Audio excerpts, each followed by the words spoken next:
Ուկրաինական ԱԹՍ-ները հարվածել են Կրասնոդարի երկրամասի Աֆիպսկի նավթավերամշակման գործարանին, Բաշկորտոստանում գտնվող Գազպրոմ նեֆտեխիմ Սալավաթ համալիրին։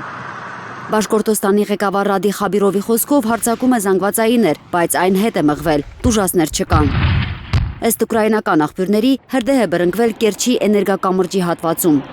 Ազովի ծովում կրկին թիրախավորվել են Ռուսաստանի այսպես կոչված ստվերային նավատորմի տանկերները։ Կրասնոդարի օպերատիվ շտաբի տվյալով անօդաչուների բեկորների ընկնելու հետևանքով մեկ մարդ է վիրավորվել Սևերսկի շրջանում։ Առանձնատներ, բազմաբնակարան շենք և երկաթուղային անցման շինություն են վնասվել Աֆիպսկում, Սմոլենսկա և Կովալենկո գյուղերում։ Մեր պատասխանները միշտ հայելային կլինեն։ Ռուսաստանի որ մասին էլ նրանք փորձեն հարվածել, մենք կպատասխանենք մի քանի անգամ ավելի հզոր և թշնամին կզգա դա։ Հուսով եմ նրանք արդեն զգում են դա և կշարունակեն զգալ անընդհատ աճող մասշտաբով։ Ռուսաստանի էներգետիկ ենթակառուցվածքներին ուկրաինական հերթական գրոհին Մոսկվան պատասխանել է համակցված հարվածներով։ Ռազմական օբյեկտներ են թիրախավորվել Կիևի և Օդեսայի մարզերում։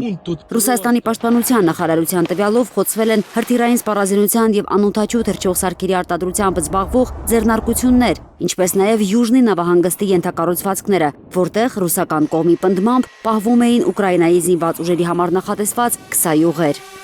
Չնայած ուկրաինական ԱԹՍ-ների շարունակական հարվածները զգալի վնասներ են հասցնում Ռուսաստանի էներգետիկ համակարգին, բարդացնում են վարելիքի մատակարարումները և նվազեցնում արտահանման հնարավորությունները, սակայն Ռուսաստանի նախագահի խոսքով դժվարությունները ժամանակավոր են։ Պուտինը խոսել է մատակարարման նոր համակարգի ստեղծման մասին, որն անհասանելի կլինի հակառակորդի համար։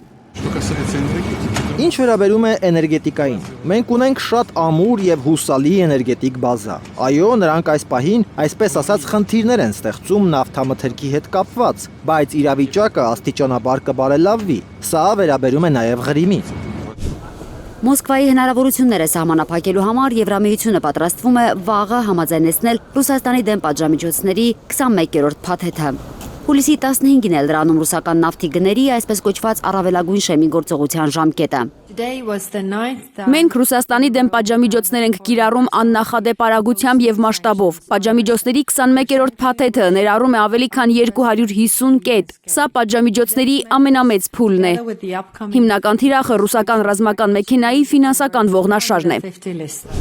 Այս ֆոնին Փարիզում կամավորների կոալիցիայի 10 երկիր հայտարարել է Եվրոպայի հակաբալիստիկ պաշտպանությունը ուժեղացնելու նպատակով նոր կոալիցիա ստեղծելու մասին։ Աշնանը կոալիցիան զորավարժություններ կանցկացնի Լեհաստանում, բացի լեհերից հիմնական մասնակիցները ֆրանսիացիներն ու բրիտանացիները կլինեն։ Սակայն Վարշավան առայժմ զենք չի մատակարարի Ուկրաինային։